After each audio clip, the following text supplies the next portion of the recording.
In this video I show you how to top up the AC refrigerant if you've been losing your cool over the last few years. So stay tuned and I'll see you after this short break. Over time, cars' AC systems all leak slightly, which can't be avoided. But you can add things to the refrigerant to alleviate that somewhat. And luckily the top-up re-gas that you can buy usually has that included. I'll just check the outside ambient air temperature on quite a mild day. Looks like it's about 19 degrees. And when I looked at a weather chart, the humidity was about 60 to 70%. With the outside conditions as they are, I'm looking to get between 8 and 9 degrees at the vent. So I'll go into the car and check out just how well my AC is working. Turn the temperature to cold. Put the fresh air vents on. Turn the fan on. Turn the AC on. And I've got a little handy temperature gauge I can just slot in. And after waiting a short while for the compressor to kick in, I'm getting a temperature around 10 degrees, which isn't too bad and does feel quite cold. You might not get anywhere near that, but I'm going to try and improve it. Of course, this engine's the 1.9 pump juice engine, and the only difference between the engines is where the ports are located. So we need to open the bonnet and look for the AC pipes, which on this engine are just down here at the front. There's two sides to the system, a low side and a high side, and you should recognise the low side with it having a larger pipe.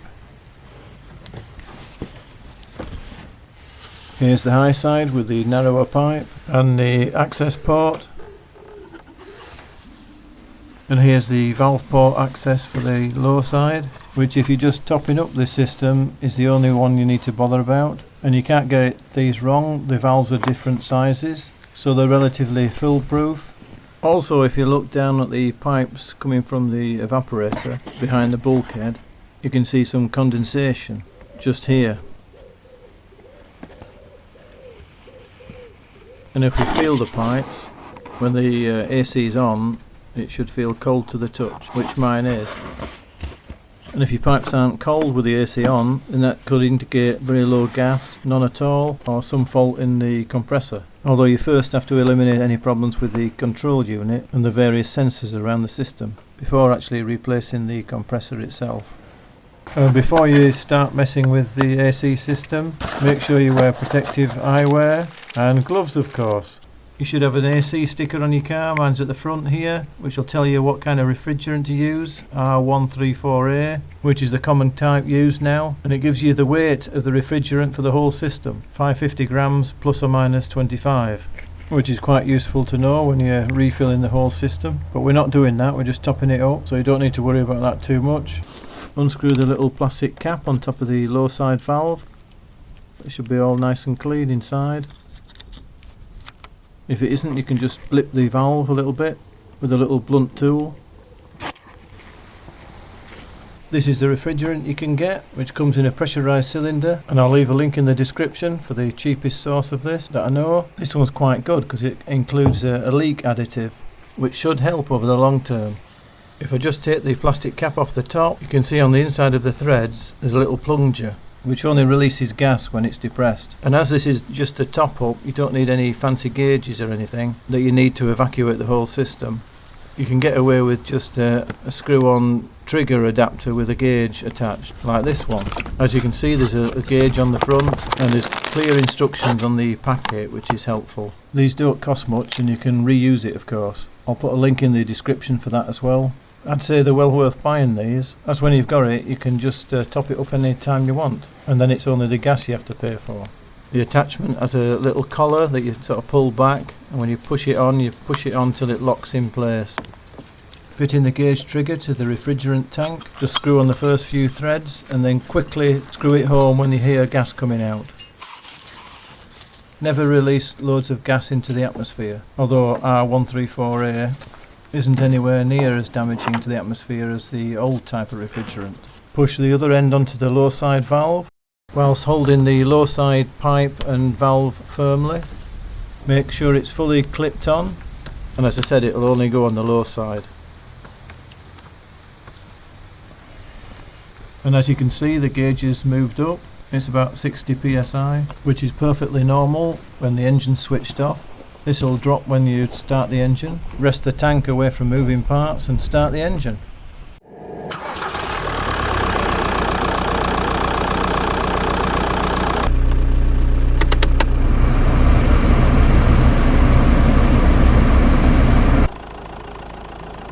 As you can see, mine seems to be in the green zone here, so it doesn't really need filling. Yours might be a lot lower than that. Although I have noticed it's still falling now. As you can see, it's on the bottom of the green zone.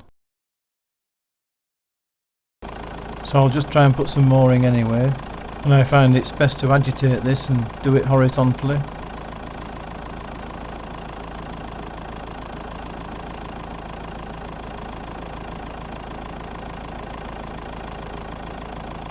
That's about as good as I can get. So I'll turn the engine off now and detach it from the valve and go and check the interior vent temperature.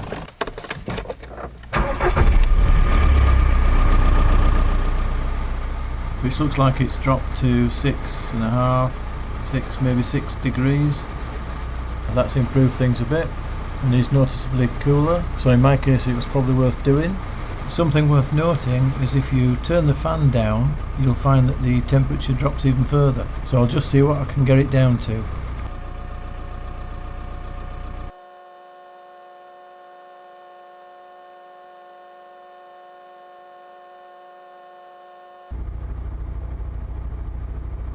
Four and a half degrees. That's pretty good. Job's a good one. Hope this helped you out, guys. I will do a future video on a full explanation of the AC system, how to evacuate it and recharge it properly with gauges and a vacuum pump, etc. So make sure you check that one out. I just haven't got the time at the moment, with not being too well. So a big thank you for everybody that supports the channel. I really appreciate all the comments, and feel free to keep firing questions at me and I'll do my best to answer them. We really do want to keep as many Fabias on the road as we can. So as usual, please like, share and subscribe, and I'll see you on the next video.